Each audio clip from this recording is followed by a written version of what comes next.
warahmatullahi wabarakatuh. Waalaikumsalam warahmatullahi wabarakatuh. Di sini kami akan mempresentasikan tentang kekerasan berbasis gender. Pertama-tama, perkenalkan nama saya Imelda Prima Kusmasuti dengan NPM 23110141 dari Universitas PGRI Semarang, mahasiswa bimbingan dan konseling. Selanjutnya, teman saya. Perkenalkan, nama saya Sela Oktaviana Kusmamurti dengan NPM 2311010167 dari Program Studi Bimbingan dan Konseling Universitas.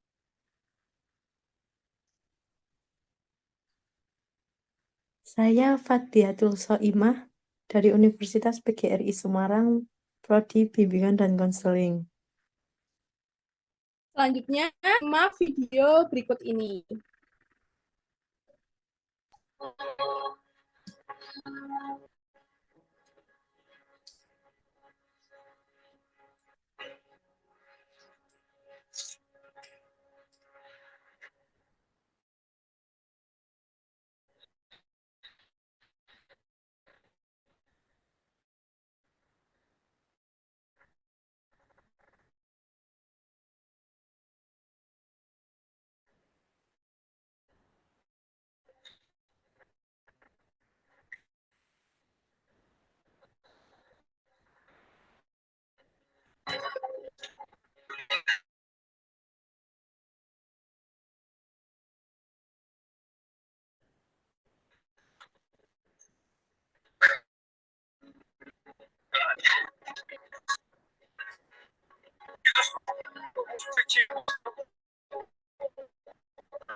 Baik, itu dia video yang eh, baik itu dia videonya.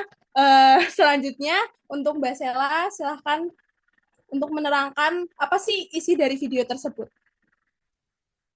Baik, izin menerangkan ya teman-teman. Kalau dilihat dari video tadi, itu termasuk ke dalam kekerasan berbasis gender, di mana kekerasan tersebut itu termasuk kekerasan non-fisik. Nah, tadi kan cewek itu kayak diganggu-ganggu gitu kan. Nah, itu termasuk pelecehan non fisik karena itu termasuk mengecek dan merendahkan. Nah, teman-teman tahu nggak sih apa yang dimaksud kekerasan berbasis gender?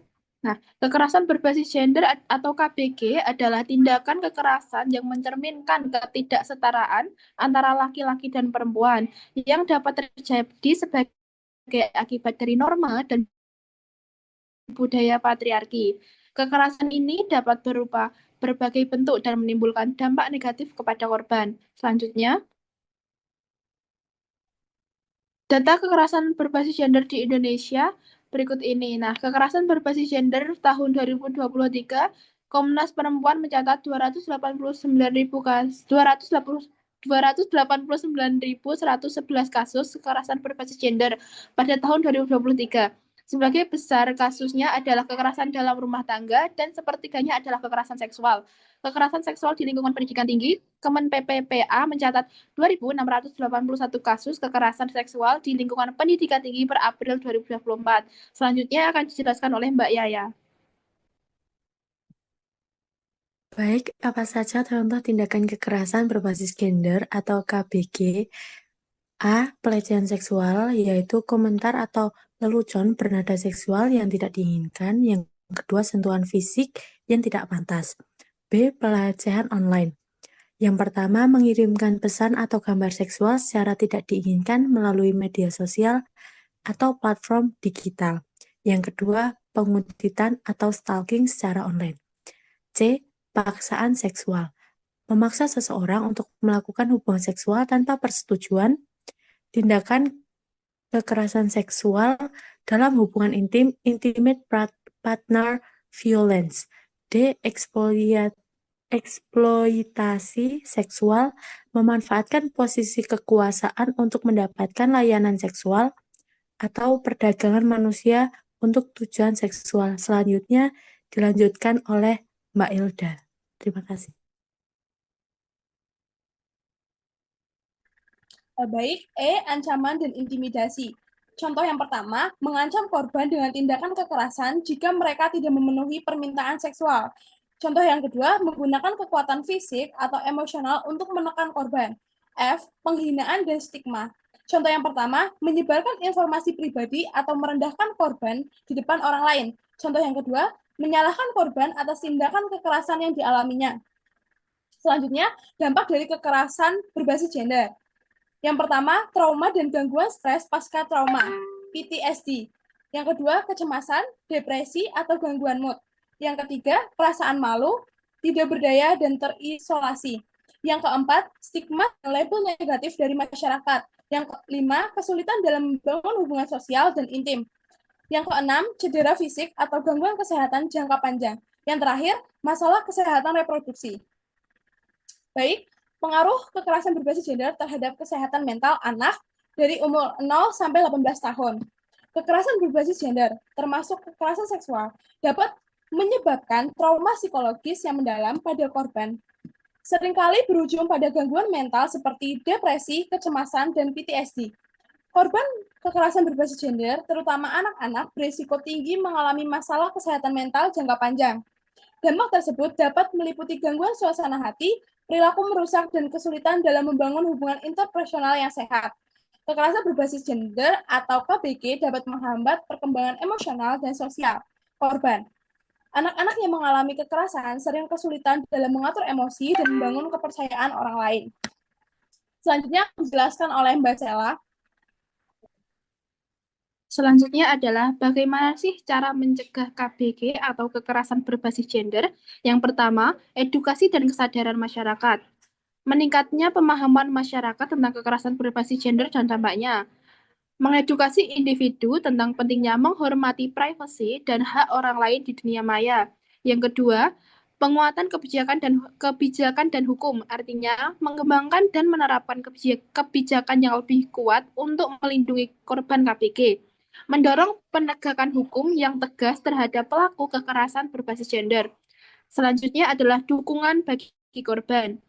Artinya menyediakan layanan dukungan psikologis dan hukum bagi korban KGB, dan membangun jaringan dukungan untuk korban agar mereka merasa aman untuk berbicara dan melaporkan kasus. Selanjutnya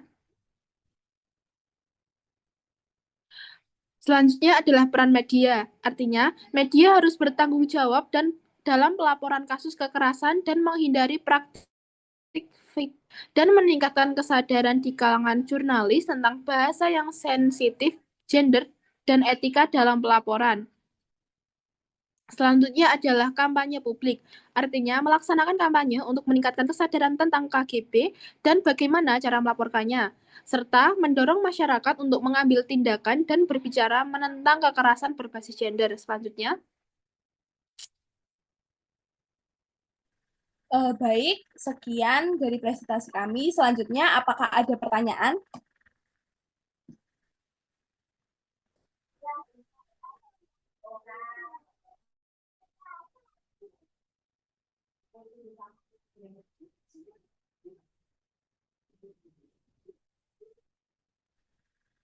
Eh, Baik, apakah ada yang ingin ditanyakan?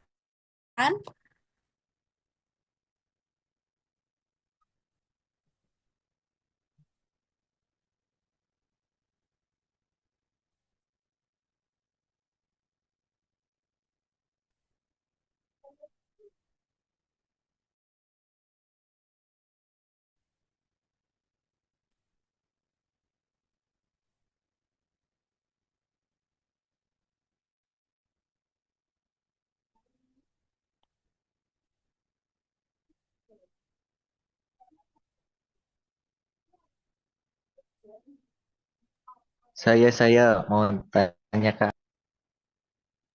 Baik, silakan.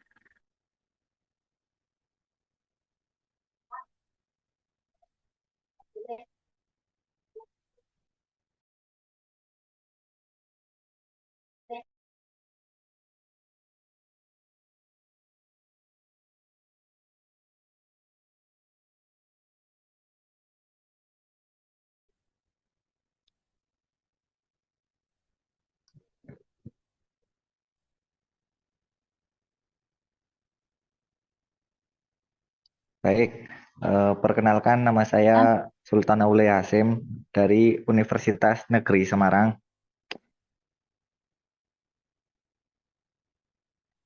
Pertanyaannya, bagaimana kekerasan berbasis gender itu mempengaruhi kesehatan mental dan fisik korban? Terima kasih. Baik, terima kasih atas pertanyaannya. Eh, Kami membuka untuk tiga penanya. Silahkan jika ada yang bertanya.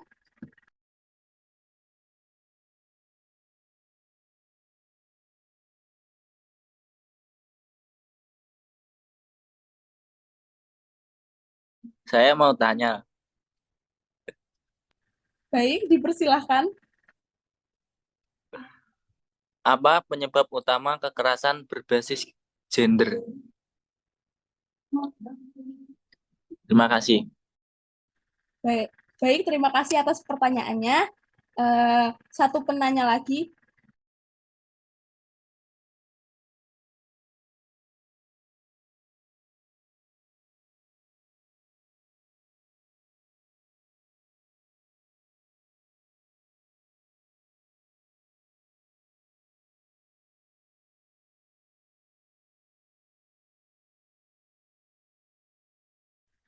Baik, untuk pertanyaannya kami tampung.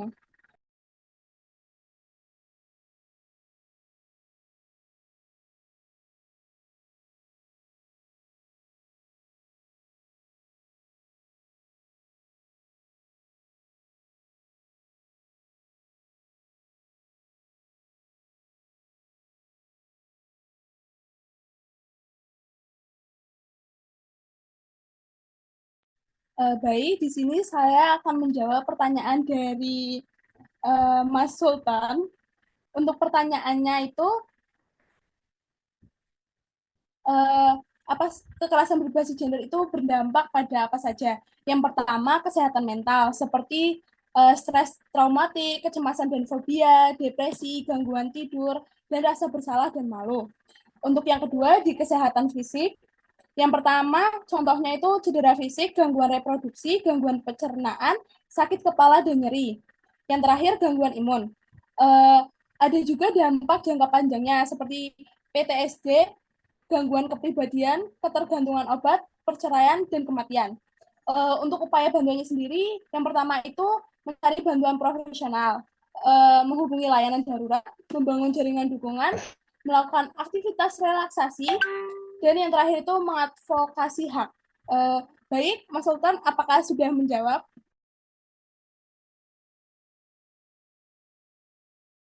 Sudah, Kak. Makasih banyak ya atas jawabannya. Baik, selanjutnya ingin menjawab pertanyaan yang kedua dari Mas Diki. Pertanyaannya adalah, apa saja bentuk kekerasan berbasis gender?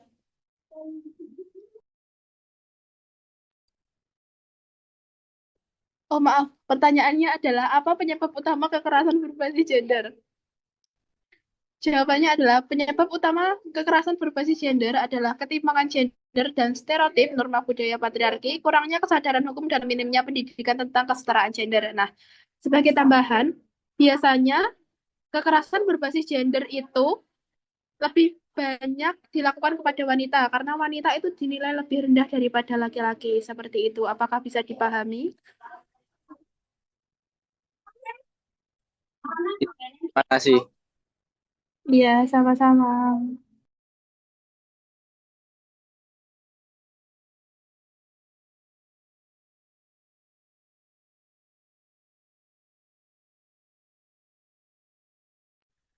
baik.